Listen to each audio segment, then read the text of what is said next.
Olá, querido irmão, querida irmã. Este é o programa Tesouro da Igreja. E eu, Luiz Carlos, e você estamos aqui. Hoje vamos iniciar um estudo sobre um novo documento, que é uma carta apostólica do Papa Francisco. O nome do documento é Patris Corde, é Coração de Pai. É um documento que fala sobre São José, o pai de Jesus.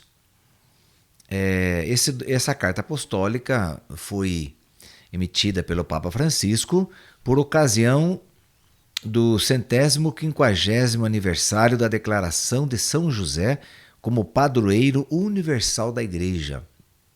Então está fazendo aí agora 150 anos dessa declaração que foi feita aí como São José como padroeiro universal da Igreja. Nós vamos aqui, claro, nesses estudos aqui, ver que Papa que declarou São José como patrono universal da Igreja, por que ele fez isso, qual a necessidade, não é? Então, esse documento aqui é um decreto da penitenciária apostólica com o qual se concede o dom de indulgências especiais por ocasião do ano de São José. Então vou mostrar aqui para você que está acompanhando aí pelo Facebook, pelo YouTube da Cantate. Esse documento pode ser encontrado nas livrarias católicas, Patris Corde, Coração de Pai. É um documento pequeno, não é? Diferente daquele que nós encerramos aí, nosso último encontro, que é o Christus Vivit, Cristo Vive. É um pequeno documento, esse aqui, uma carta apostólica, portanto, né? Aquele outro documento era uma exortação, e então requer mais instrumentos, né, de evangelização. Agora, essa aqui é uma carta apostólica bem simples, mas é um documento muito bonito. Por quê? Porque ele é o Papa Francisco, então ele concede indulgência para o ano de 2021, por fazer 150 anos então desse decreto sobre São José, como patrono oficial de toda a igreja. Então, já nesse aniversário de 150 anos, então ele concede um ano de indulgências. Nós vamos depois, no final, estudar as indulgências, como que você pode se beneficiar dessas indulgências, o que você tem que fazer, tá bom? Então é um documento bem simples, mas muito bonito, sobre São José. Bem, aí começa a introdução, então, dizendo assim: com coração de pai. Com coração de pai. Assim José amou a Jesus, designado nos 4 evangelhos como o filho de José. Então, Jesus foi designado nos 4 evangelhos como o filho de José. Assim ele era conhecido. O filho de José, o carpinteiro. Isso você encontra em Lucas 4:22, em João 6:42, em Mateus 13:55 e em Marcos 6:3. Então os 4 evangelistas narram assim a mesma coisa, dizendo que Jesus era conhecido como filho de José. Os 2 evangelistas que mais puseram em destaque a figura de José foram Mateus e Lucas, que narram pouco sobre ele, mas o suficiente para fazer compreender o tipo de pai que ele era e a missão que a providência divina lhe confiou. Sabemos que era um humilde carpinteiro, como está em Mateus 13:55. Sabemos que ele também era esposo de Maria, como está em Mateus 1:18 e em Lucas 1:27. Também sabemos que ele era um homem justo, como está escrito em Mateus 1:19. Sempre pronto a cumprir a vontade de Deus manifestada em sua lei, como está em Lucas 2, versículo 22, 27 e 39. Sempre cumprindo a vontade de Deus e por meio de 4 sonhos. Os 4 sonhos são narrados aqui em Mateus, né? Mateus 1:20, que vai dizer a ele, porque ele ficou muito chateado, né, com a gravidez de Maria, quando ela veio falar, ela estava prometida em casamento. Estar prometida em casamento quer dizer já estar noiva. Aqui, no nosso caso, estar noiva, né? E então ele já estava comprometida com ele, só que não haviam se casado ainda. Então diz a palavra que ele não a conhecia, nem ela conhecia ele, e evidentemente ele também não conhecia Maria. Agora, o que quer dizer esse verbo conhecer? Esse verbo conhecer, na escrita deles, quer dizer ter intimidade. Então Maria não tinha tido intimidade com José e nem tampouco ele com ela. Então os dois não se conheciam. Então se conhecer é isso, né? Até Maria fala, né, para o anjo, quando o anjo fala que ela vai ser a mãe do Filho de Deus, ela fala, mas como que vai acontecer isso comigo se eu não conheço o homem? Quer dizer, se eu não tenho intimidade com nenhum homem, como é que eu vou ficar grávida?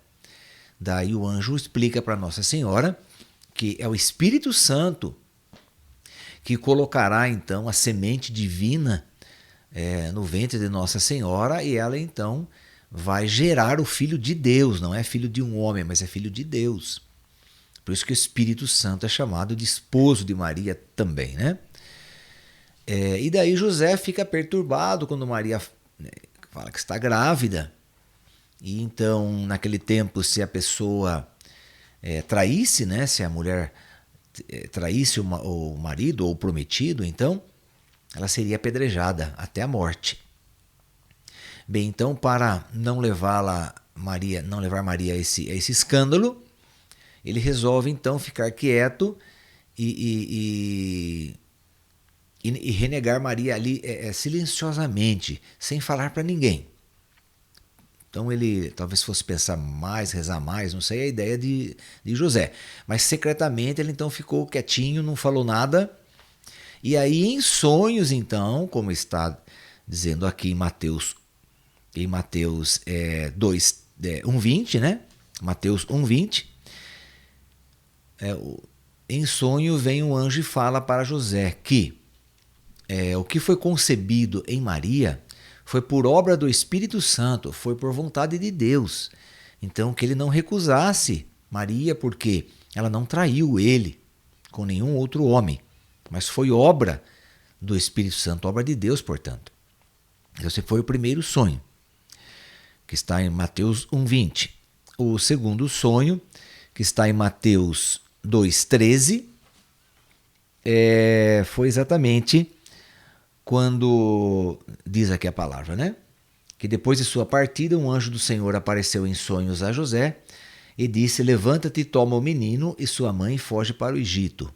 Bem, então quando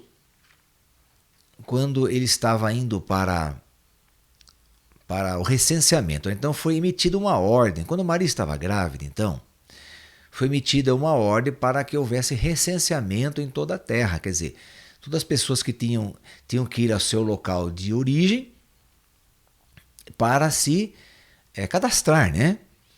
E ele então tomou Maria, claro, e foi. E Maria estava grávida. E quando ele chegou em Belém de Judá, que é o local onde ele havia nascido, né? Então ele foi se cadastrar ali, e ali aconteceu que chegou os dias, completou-se os dias, né, de Maria, da gravidez, e ela, então, aconteceu o parto. E aí você sabe da história que ninguém quis, nenhuma pousada quis aceitar esse homem estrangeiro com a sua mulher grávida, né? Não acolheram. E alguém então emprestou uma estrebaria ali, e lá foi José Maria no meio das vacas, dos cavalos, dos bodes, cabritos ali, e fez um forro de palha, e ali foi que nasceu Jesus, naquele forro de palha. Bem, então, por quê? Ele estava indo para o recenseamento, ok. Enquanto isso, o que aconteceu? Aconteceu que os reis magos ficaram sabendo que havia nascido o rei, ou então o rei de todo Israel, né? Nascido o rei, e eles ficaram sabendo disso, foram avisados, evidentemente, e eles foram para adorar. E procurando saber onde tinha nascido essa criança, chegaram até o rei Herodes, em Jerusalém. E aí conversaram com o rei Herodes, dizendo que eles vieram para adorar um menino que havia nascido, que ele seria o rei de todo Israel. E Herodes falou, bem, então chamou ali os entendidos da Sagrada Escritura, conversou com eles, e eles disseram, bom, na Sagrada Escritura está dizendo que vai nascer aí em Belém de Judá uma criança, um menino, que será o rei, né? Ele falou, então tá bom. Então aí ele combinou com os reis magos o seguinte, olha, então vocês vão até este local, que é Belém, né? Na Judéia, e depois vocês voltam e me avisem onde que está o menino, para eu também ir adorá-lo. Ok, então os reis magos foram. E de fato chegaram lá e viram o menino, adoraram o menino, ofereceram presentes. E ao voltar para Jerusalém para falar então com Herodes, também foram avisados em sonhos para retornar por outro caminho. Então, quando o rei Herodes ficou sabendo que ele foi traído por esses reis, o que ele fez? Ele deu ordem para matar todas as crianças de 2 anos para baixo, quer dizer, de 0 a 2 anos, que tivessem nascido em Belém de Judá e em toda a região. Então nós temos aí um massacre, né, de crianças, quer dizer, chamado de infanticídio. Então o assassinato de crianças é chamado de infanticídio. Herodes, então, vai ter que responder por esse assassinato em massa de crianças de 0 a 2 anos nessa época. Bem, então, aí que aconteceu um novo sonho para José, onde ele foi avisado, então, através de sonhos por um anjo, para não retornar para sua casa, porque iriam matar o menino, mas que ele fugisse então para o Egito com sua esposa e o menino, ok? Então aí foi aí o segundo sonho de José. O terceiro sonho de José está no versículo 19.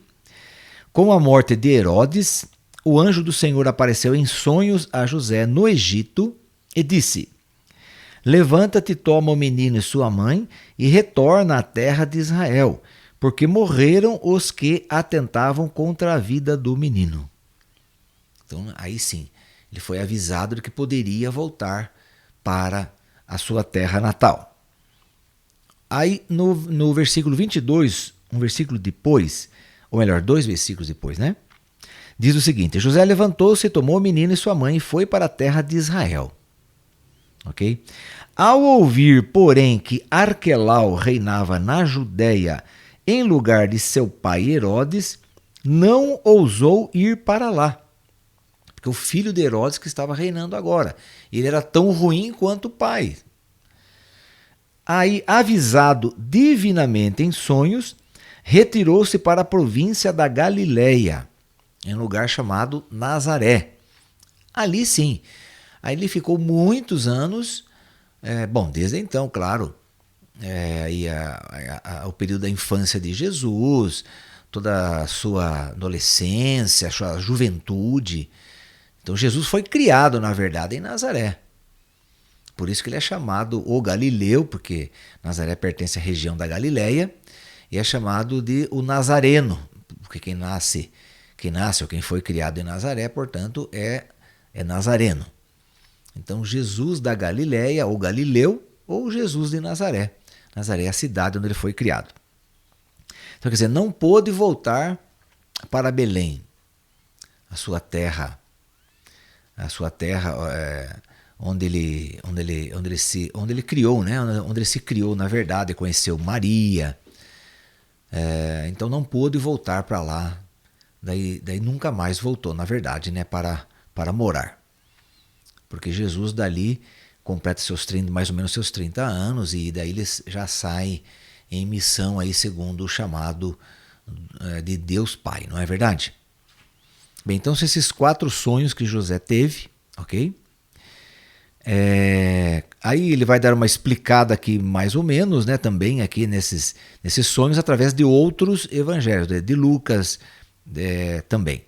Ele diz assim: depois de uma viagem longa e cansativa de Nazaré a Belém, viu o Messias nascer em um estábulo, porque não havia lugar para eles na hospedaria, conforme está em Lucas 2,7. Ele também foi testemunha da adoração dos pastores, como está em Lucas 2:8 e 20, e dos magos, em Mateus 2, de 1 a 12, que representavam, respectivamente, o povo de Israel e os povos pagãos. Então, os magos que não são do povo escolhido, portanto, pertencem ao povo pagão, vieram adorar Jesus. E também os pastores que estavam ali na região, que são do povo escolhido, não é? Então, estes vieram também adorar Jesus, porque os anjos, né, foram falar com aqueles pastores e avisá-los de que havia nascido o Filho de Deus, não é? Então, tanto os pastores quanto os magos foram adorar Jesus, e José pôde observar então que tanto os magos quanto o povo de Israel foram adorar Jesus e o receberam em seu coração. Então José foi testemunha disso. José também teve a coragem de assumir a paternidade legal de Jesus, não é? Porque não era filho dele, né? Então ele adotou o menino. Então por isso que é o chamado de o filho adotivo de José. Ok? Aí José deu o nome que foi revelado pelo anjo. Tu lhe porás o nome de Jesus, pois ele salvará o seu povo dos seus pecados, né? Mateus 1:21. Jesus é aqui para nós, né? Na verdade, em hebraico é Yeshua. Yeshua, o nome de Jesus. Esse Yeshua quer dizer Deus salva. Então, por isso que ele diz aqui, né? Porás o nome de Jesus, pois ele salvará. Então, quer dizer, o nome dele já diz o que ele vai fazer. Yeshua quer dizer Deus salva. Então, por isso que foi colocado esse nome no filho de Maria, portanto, aí também no filho de José. Pois ele salvará o seu povo dos seus pecados. Entre os povos antigos, como se sabe, dar o nome a uma pessoa ou a uma coisa significava atribuir-lhe um título de pertença. Então, quer dizer, quem dá o nome a alguém ou a alguma coisa, então aquele alguém ou aquela pessoa a quem ele deu o nome, a pessoa deu o nome, pertence a ele. Como lá no caso de Adão. Lá no início da Sagrada Escritura, no livro do Gênesis, no capítulo 2, versículo de 19 a 20. O que acontece ali? Deus dá para o homem, o Adão, a graça, né, de colocar nome em todas as criaturas. Passarinhos, répteis, quadrúpedes, qualquer tipo de animal, qualquer tipo de flor, qualquer tipo de árvore. Então diz ali que Deus deu ao homem esse poder. Por quê? Porque tudo que foi criado pertence ao homem. Tudo que foi criado, o homem está como um gerente, como um supervisor, como um administrador, melhor assim, um administrador de todos os bens terrenos, ou melhor, de todos os bens do universo, porque o homem também dá nome às estrelas que estão nos céus. Ele dá nome às luas, ele dá nome a tudo, a cometas. Então o homem tem essa propriedade que foi dada por Deus, de colocar nome nas coisas. Por quê? Porque tudo foi atribuído ao homem. Então o homem, ele é, vamos dizer assim, o administrador, o dono, não é? O dono de tudo. Quer dizer, o dono é Deus. mas deu ao homem o poder de governar, deu o governo a ele. Embora Deus seja o dono, porque ele que criou tudo, ele deu para o homem o poder de governar.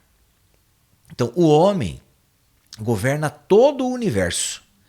Todo o universo é responsabilidade do homem. Tudo que acontece, então, no nosso planeta, ou que acontece no universo, é responsabilidade do ser humano. Por isso que, quando o homem peca lá em Gênesis, o homem e a mulher, evidentemente, os dois, o que acontece? Todo o universo peca junto com o homem. Quer dizer, então o pecado do homem atinge o universo todo. Por isso que quando Jesus salva o homem do pecado original, ele salva todo o universo. Por isso que Cristo, ele é Rei do universo. Você sabe, né? Quando vai terminar um período litúrgico, então aquele período litúrgico se encerra com o domingo de Cristo Rei. Agora a gente só fala assim, Cristo Rei. Mas não é bom falar apenas Cristo Rei. Ele é rei, sim. Agora do quê? Do universo. Agora por que Jesus é rei do universo? Porque ele se tornou homem. E morreu, derramou seu sangue para a salvação do homem. Mas quando o homem pecou, todo o universo foi atingido, tanto é que São Paulo fala nas suas cartas que todo o universo geme como as mulheres em dores de parto, por causa do pecado original do homem. Então, quer dizer, quem pagou, quem sofreu o pecado original do homem, além do ser humano, foi todo o universo, porque o homem é o administrador do universo. Então, quando Jesus salva o homem, ele salva o universo. Então, a última festa que encerra o ano litúrgico, por favor, não se esqueça mais, é Cristo Rei do universo. Ok? Então, assim como Deus deu a pertença, né? Deus deu todo o universo ao homem para ele administrar, assim também o Filho de Deus, no caso aí Jesus, foi dado a José para ele cuidar, para ele administrar esse filho, não é? Para ele tomar conta desse filho. Então por isso que ele é o pai, um pai adotivo, e ele que põe o nome no filho, porque já que o filho pertence a ele, então ele tem o direito de pôr o nome. Então isso é muito interessante, né? Observar aqui. Também no templo, 40 dias depois do nascimento da criança, José, junto com Maria, ofereceu o menino ao Senhor, lá no templo, né? Em Jerusalém. E ouviu surpreendido a profecia que Simeão fez a respeito de Jesus e de sua mãe. O Simeão era uma pessoa já de idade avançada, e foi prometido a ele, né, que ele não haveria de morrer antes de conhecer o Salvador. Então foi feita essa promessa a ele, e de fato, quando ele vê Jesus, né, quando ele vê a criança, ele fala, bem, agora, Senhor, seu servo pode ir embora, né?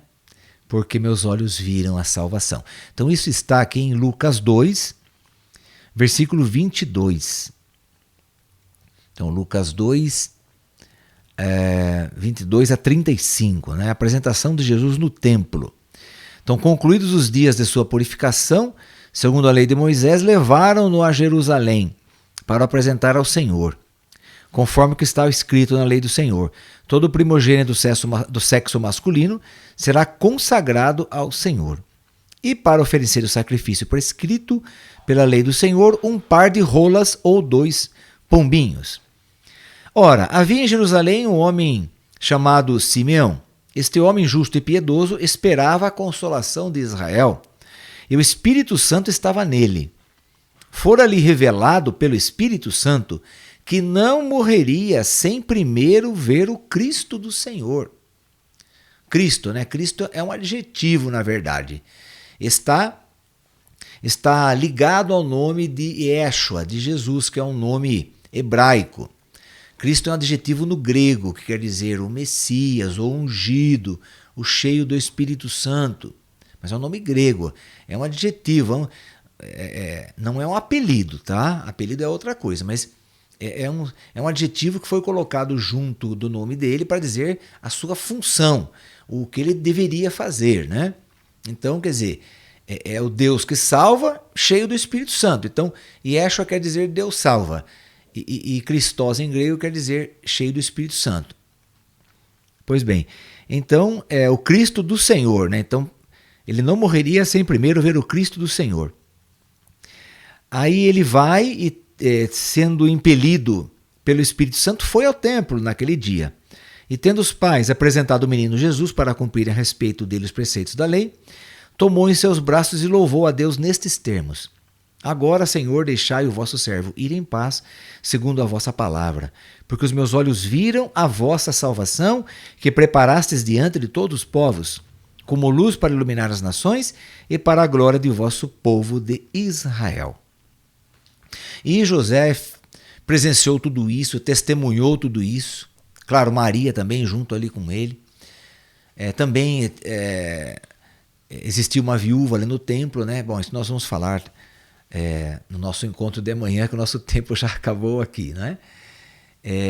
Então, para você perceber aí, meu querido ouvinte da Rádio Cantate FM, você que nos acompanha pelo Facebook, pelo YouTube também, o que esse documento tem para nos revelar a respeito de São José.